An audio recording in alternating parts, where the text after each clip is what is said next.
Të nderuar shikues, përshëndetje, do jemi së bashku në edicionin informativ këtu në ekranin e kanalit 7, kundër të tjera do të ndiqni.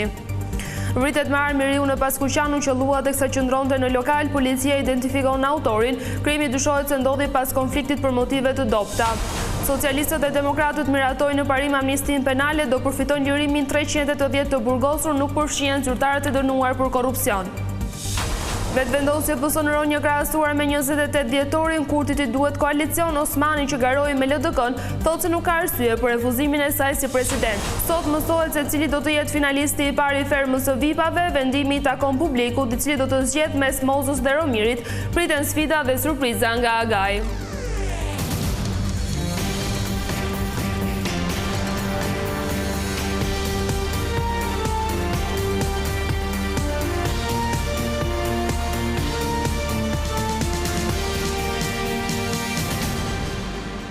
Vijojmë gjërësisht me zhvillimet kryesore të ditës.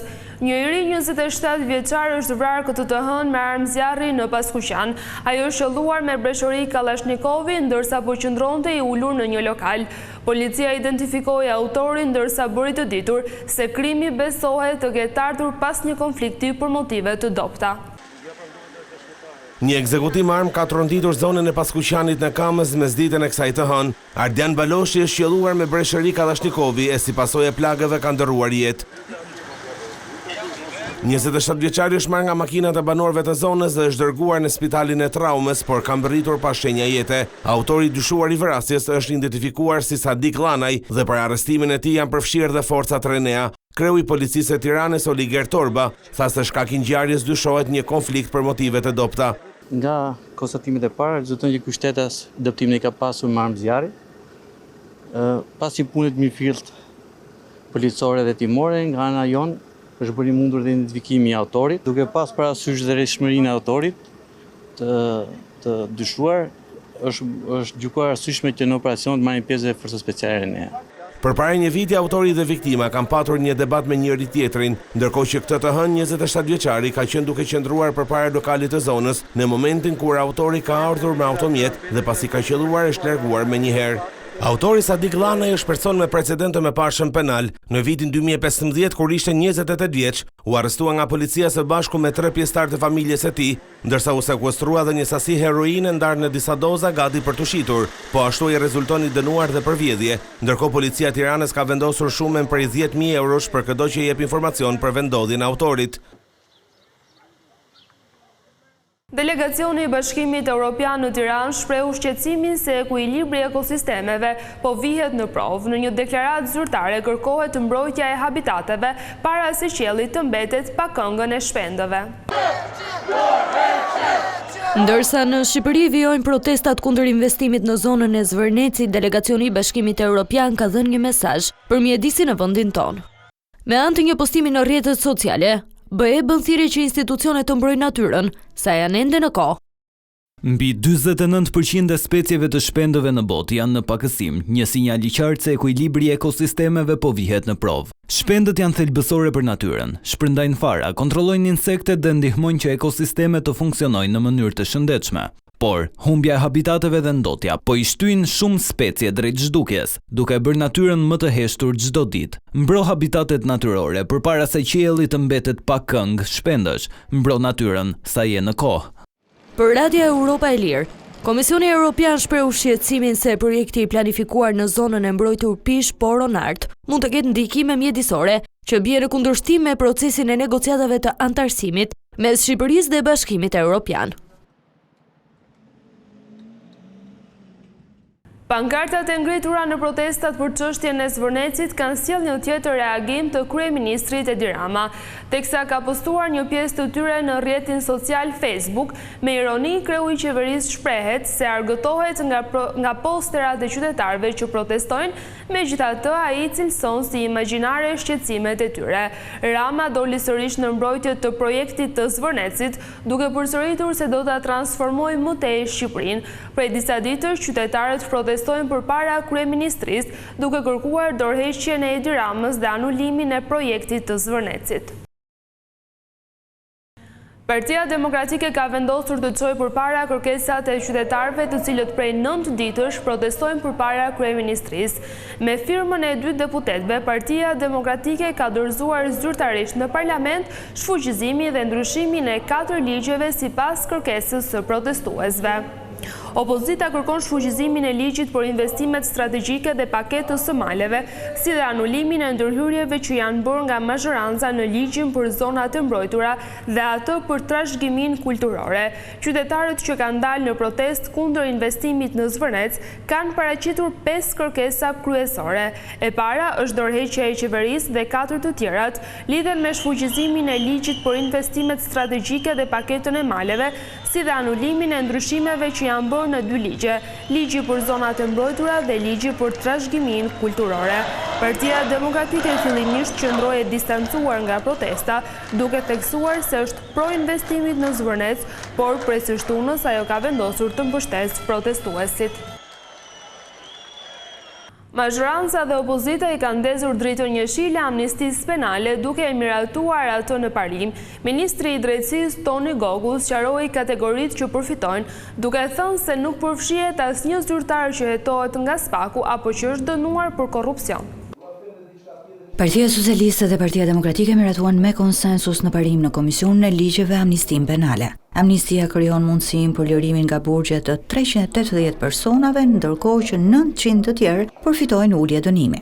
Projektligji dallon qartë midis krimit që duhet të vazhdojë të ndëshkohet dhe veprave penale të cilat shteti çmon që dënimi e ka kryer qëllimin dhe njerëzit duhet të rikthehen në shoqëri për të rintegruar. Amnistia parashikon që çdo grua e dënuar me burgim deri në 4 vjet lirohet, çdo burr i dënuar me burgim deri në 3 vjet lirohet. Gratë mbi 50 vjeç dhe burrat mbi 60 vjeç gjithashtu lirohen. Personat që kanë qenë të mitur kur kanë kryer krimin dalin nga burgjet. Pushohet hetimi për veprat penale që dënimin e kanë deri në 3 vjet, por nga amnistia nuk përfiton asnjë zyrtar i lartë dhe asnjë person që është në hetim nga spaku apo është dënuar nga gjykata e posaçme kundër korrupsionit. Të gjitha veprat që janë nën jurisdiksionin e gjykatës GKK-s, pra gjykatës kundër krimit të organizuar dhe korrupsionit, përjashtohen. Jo vetëm veprat, por dhe personat që janë nën jurisdiksionin e asaj gjykate.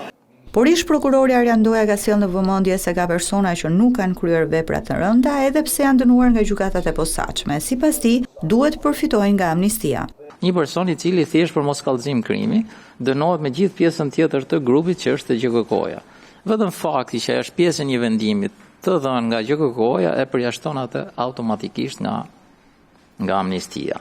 Komisioni i Ligjeve dhe Qeveria rënë dakord që data e përfitimit nga amnistia të shtyhet e të mos jetë më data 31 dhjetor i vitit 2025. Parimisht bjem dakord që do t'jetë përtej datës 31/12/2025 si që ka teksti i projektligjit. Sipas qeverisë aktualisht në burgjet e vendit ndodhen 4982 persona e pas amnistisë numri i tyre do të ulet me 10%. Megjithëse është renditur forcë e parë në zgjedhjet e së dielës, vetëvendosja ka bësuar rënje të konsiderueshme krahasuar me zgjedhjet e 28 dhjetorit. Albin Kurtit i duhet partner për të qeverisur, ndërsa Vjosa Osmani që garoi me LDK-n ka thënë se nuk ka arsye për refuzimin e emrit të saj si presidente. Lëvizja vetëvendosje e kryeministrit Albin Kurti ka dalë sërish forca e parë politike në zgjedhjet parlamentare në Kosovë, duke siguruar rreth 42.9% të votave sipas rezultateve paraprake. Megjithatë, krahasuar me zgjedhjet e mëparshme, partia në pushtet ka pësuar rënje të mbështetjes dhe nuk ka arritur të sigurojë shumicën e nevojshme për të qeverisur e vetme. Sipas të dhënave të publikuara nga Komisioni Qendror i Zgjedhjeve i Kosovës, forcë e dytë renditet Partia Demokratike me mbi 21% të votave, ndërsa Lidhja Demokratike e Kosovës ka siguruar rreth 17.61%, duke shënuar rritje krahasuar me zgjedhjet e kaluara. Edhe Aleanca për Ardhmërinë e Kosovës ka regjistruar rezultat më të mirë se më parë, me mbi 7% të votave. Kryetari i lëvizjes vetëvendosje Albin Kurti shpalli fitore në zgjedhjet parlamentare të 7 qershorit dhe la të kuptohet se do të bashkëpunojë me partitë e tjera për formimin e institucioneve. Nesër në 8 mëngjes, krejt qeveria janë punë dhe ne jemi të interesuar që edhe bloku opozitor shkojnë sa më shpejt në punë. Ajo që ka i mungën shtetit Kosovës nuk është as qeveria, as presidenca e presidentja. Republikës Kosovës i mungon kuvendi. Natyrisht që në javët mbijem do të komunikojmë, do të takojmë e do të bashkëpunojmë me të gjitha subjektet politike të Republikës Kosovës. Ish presidenti Vjosa Osmani, e cila garoi me Lidhjen Demokratike të Kosovës dhe është kandidate e partisë për presidente, ka falenderuar qytetarët për mbështetje në zgjedhje, duke cilësuar rezultatin si fillimin e një faze të re për subjektin politik. Ajo ka deklaruar se lëvizja vetëvendosje nuk ka asnjë arsye për ta refuzuar emrin e saj për postin e presidentes. Lëvizja vetëvendosje nuk ka asnjë arsye që ta refuzoj emrin tim për presidente të shtatë të Republikës së Kosovës. Kaq është përgjigjja ime. Sipas rezultateve paraprake, vetëvendosje do të ketë 48 deputet në kuvendin e ri, 9 më pak se në zgjedhjet e kaluara, ndërsa opozita pritet të shtojë përfaqësimin e saj parlamentar. Rezultati hap tashmë diskutimet për negociatat mes partive politike dhe mundësinë e krijimit të një koalicioni qeverisës në javët në vijim. Presidenti Bajram Bega i uroi Albin Kurtin përfitore në zgjedhjet parlamentare të së dielës. Me anë të një postimi në rrjetet sociale, kreu i shtetit përgëzoi qytetarët e Kosovës për zhvillimin e një procesi zgjedhor të qetë, të rregullt dhe demokratik. Sipas Begait, zgjedhjet dëshmuan edhe një herë forcën e institucioneve dhe kulturën demokratike të shtetit të Kosovës.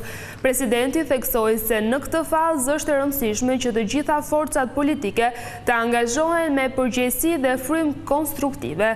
Ai nënvizoi nevojën për dialog dhe kompromis institucional në funksion të stabilitetit, zhvillimit të mëtejshëm të vendit dhe përmbushjes së aspiratave të qytetarëve të Kosovës. Po ashtu, presidenti i Republikës theksoi se Shqipëria do të vijojë ta mbështesë Kosovën në rrugtimin e saj euroatlantik. Në gjyqin për privatizimin e klubit sportiv Partizani, dëshmoi këtë të hënë ish ministri i ekonomisë Gencer Uli.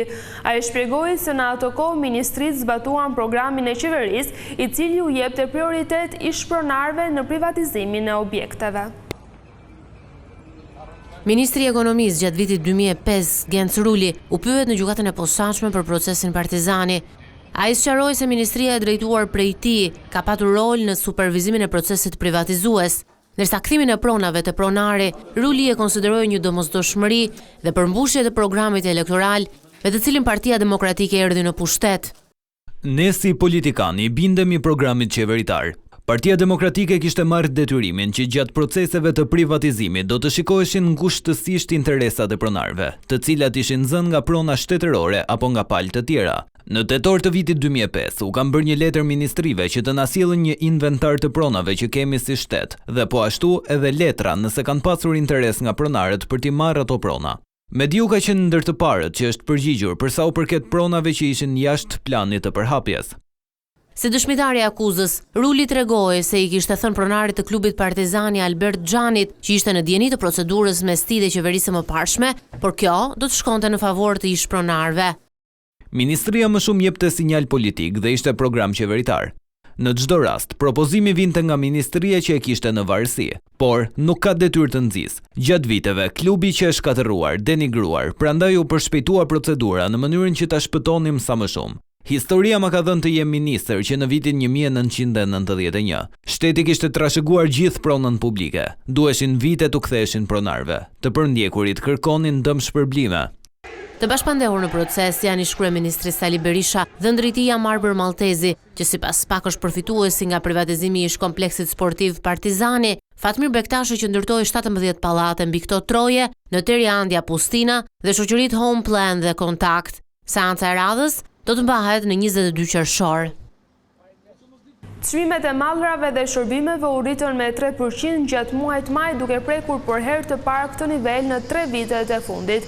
Sipas të dhënave të publikuara nga Instat, rritja e inflacionit gjatë muajit maj u ndikua kryesisht nga shtrëngtimi i ushqimeve, qirave, shërbimeve dhe disa kategorive të transportit.